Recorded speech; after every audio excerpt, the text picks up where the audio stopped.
Hello, you're watching Postdoc Chronicles week number 62. And before we dive right into it, man, I have to tell you, ever since my very first Amazon package arrived from Amazon, of course, the new Nintendo 3DS regular, I've been ordering a lot of stuff in there because usually what I do is if I buy things, I usually order things through Lazada, this online store in the Philippines, and then I let them deliver it to my girlfriend's address and then get the stuff whenever I get back. For example, during Christmas vacation or the last time was when we met in Hong Kong. So I asked my girlfriend to buy stuff like a new case for my iPad, 400 gigabyte memory card, a stylus pen that I'll be using for a Super Mario Maker 2 and other things. But then I tried, what if I can buy from Amazon? Do they really deliver? Is it really very trustworthy? And in fact, they did. In fact, I got this like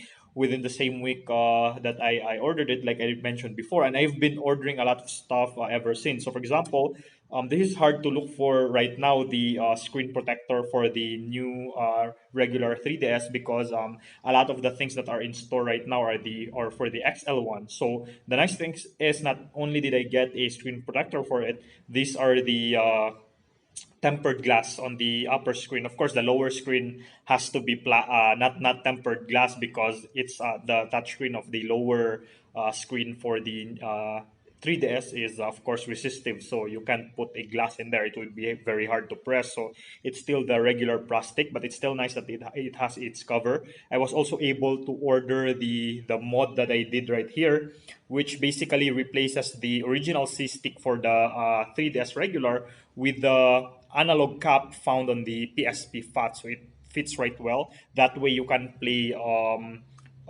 games, for example, Monster Hunter on the 3DS with the right stick that controls the camera, because the C stick here, if you use the original C stick, it's really very tough, especially if your hands are sweaty, and because the analog stick, it doesn't really move. It feels like similar to the the Lenovo laptops where they have the mouse knob in the middle of the keyboard. It sort of feels like that. So I was able to do that. Of course, I was able to purchase, of course, the flip grip, which I've talked about before. So I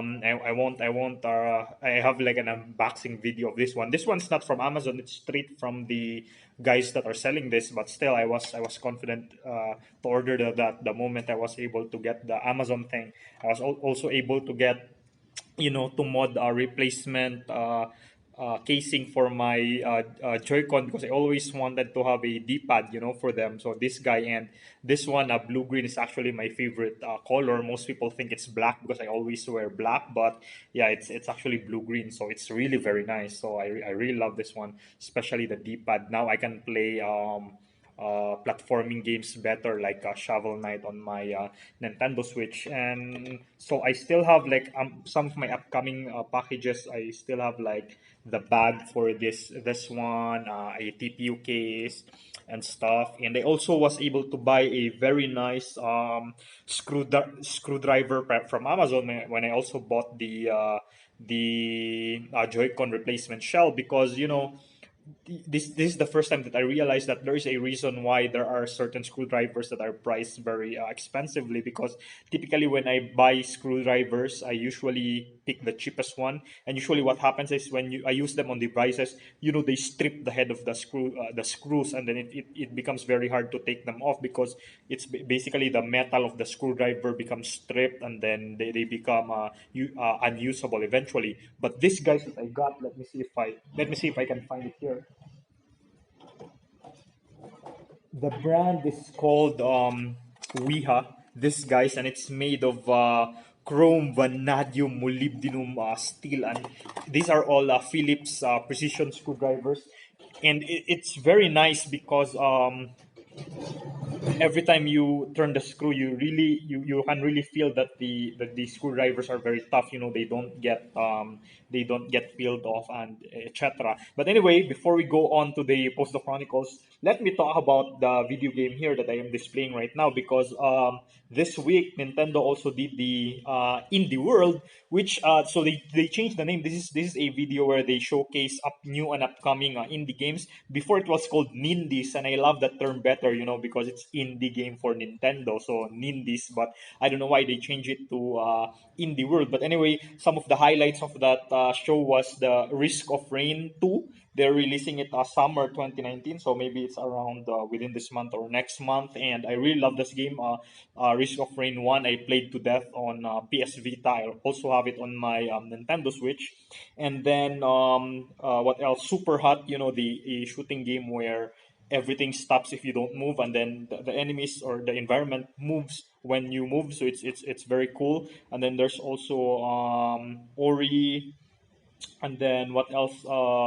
The Super Hot is nice because it was like a bomb, a surprise release, a shotgun release. So it was like when they were doing the video, it's like out today. And also they announced a Torchlight 2, but I played that on my computer before because I can't play my computer before my Windows computer can't. I don't think it can run Diablo 3 very well. But since there's already a Diablo 3, a very competitive dungeon crawler action RPG on the Nintendo Switch, I don't think I'll be playing Torchlight there. But yeah, if you are a fan of that series, it's also a good some sort of like a Diablo 3 clone. But yeah, it's nice. But then the thing that got me really excited is they also had a shotgun release for Hotline Miami collection. So the fans had been wanting this for so long. I believe it's by Gematon or Genaton Games or something like that. But it's published by Devolver Digitals, and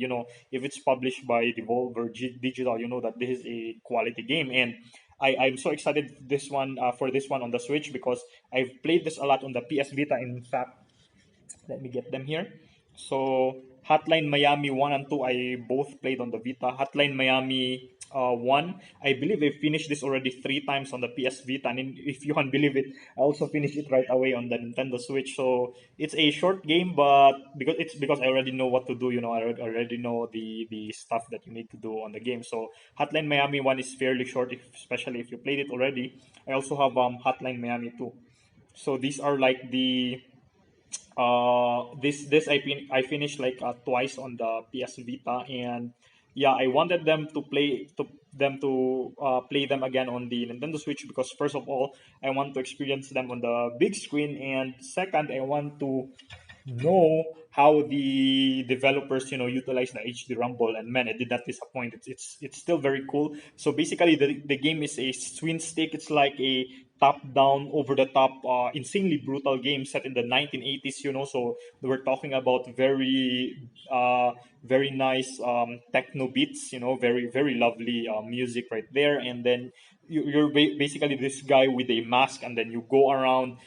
Some people will call you, they said, there's this building, are you the pest control? We need to eliminate some pests. And then you go there, and then you kill like some sort of gang there and stuff. But the addicting nature of the game is it's twin stick, and then you go inside, you have to survive while killing everyone. Okay, so people are like, patrolling the corridors and the rooms, and there are like a variety of weapons. So you can pick like melee weapons so that you can be silent, or you can go guns a blazing. You can pick a shotgun, a machine gun, and then go brrr.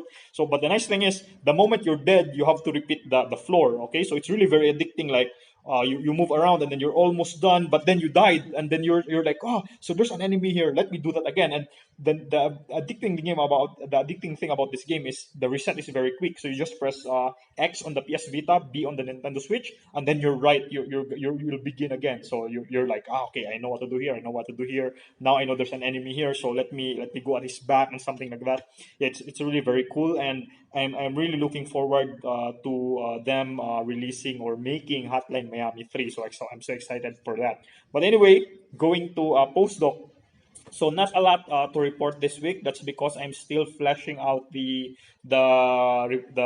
comments and the reports from the reviewer, from the referee. So some of the plots I already placed on the draft of our paper. I already implemented some of the comments, especially regarding the most trivial ones, like the comments on the cross sections of our signal and stuff like that. But what I'm doing right now is what's taking most of my time is the comment about of the referee regarding our background. So you wanted some more background, so editing my analysis, and we're looking at some new backgrounds like W plus photons, Z plus photons, W plus jets, Z plus jets, TT bar and plus Z, TT bar plus W and stuff. And so Deepak told me that in order for us not to be considering all the decay modes, for example, all the decay modes of the like W plus jets, we should introduce like a lepton veto. So basically, every time you see an electron or a muon or a tau in your signature, then you just veto the event. You just say that, okay, I don't want this event, because in our specific signature, we're just looking at a fat jet that contains a photon. Okay, so all the other stuff, all the other decay modes that we're looking at are not really relevant to us. That involves leptons. So what we did is we introduced this veto, and then Deepak asked me if try running it on our signal, because if it reduces our signal a lot, the signal the lepton veto, then that's not a good thing, because we want our signal to be still competitive with the background after we've applied the cuts. So when I applied it, it reduces the signal, but not by much. So I applied the lepton veto on my signal first, because my signal is smaller compared to the background, which is huge. So I applied the lepton veto first on the signal. The it reduces it, but not so much. So even with the lepton veto, our signal is still higher than the background without the lepton veto. So now I'm running the new analysis with the lepton veto on the background. So I should expect that the background would even be reduced further. But the purpose of the lepton veto is that, so I ran that on my QCD background, but now this time the new backgrounds that are required by the referee, for example, the W plus jet. So instead of looking at all the decay channels of the W or the Z or the top, because like for example W could decay into QQ bar, or it could decay into some pairs of leptons and neutrinos and stuff. So instead we are just focusing, since we are introducing a lepton veto, we're just focusing on the channel that goes W to hadrons, or W to QQ bar. And the nice thing about that is, so it only, that specific decay channel has only a specific branching ratio. So it's not anymore one, it's not anymore the whole decay chain or decay mode of W. So it makes that event even smaller. It gets a factor that is less than one, which is the branching ratio. And then Deepak said, I look at the branching ratio, I multiply it with the cross section, and if it turns out to be small enough, that then we won't even have to put it on the paper. We'll just say that we look at these guys, the W plus jets, the Z plus jets, TT bar plus jets and stuff. We look at these guys, but then they're by introducing a lepton veto, if you look at now their branching ratio multiplied by their cross section, it's now very small, negligible compared to our higher backgrounds, which is dominated by the, like I said, the QCD multi-jet and the photons plus jets. Okay, so that's what I'm doing right now. And also, my collaborator in the MUED project, Roberto, he was from vacation. He emailed like earlier this week. He was like, "Oh, Marvin, how's the stuff? How was our project?" Because the last time I left it, we were looking at a compressed scenario and seeing if I introduce time space like power and wimpy settings in the showers, whether we can see an uncertainty in the momentum spectrum. Because like I mentioned before, we're not seeing it on our specific MUED model, even if I applied the space-like mode, the space-like option. So we would like to look at the compressed scenario, because there we're sure that it has an uncertainty that we need to do matching. So if we can recreate that, then it means there's something wrong with the setup I'm using. Okay, or I mean, if we can't recreate that, I still don't see any uncertainty, then there must be something wrong with the setup I'm using, because that's a published work, and then they claim that using space like wimpy and power setting in there should introduce uncertainty to the momentum spectrum. So but unfortunately, I told Roberto, I just got the review from our paper from this other project, so I wasn't able to get back to it, because I'm still focusing on revising the paper. So the moment this is done, then I'll go back to that MUED project, as well as the Higgs one, and also this checkmate analysis that I'm about to do involving also compressed scenarios in checkmate. Okay, but anyway, this has been Postdoc Chronicles week number 62. Thanks for watching. I'll see you on the next one. Bye bye.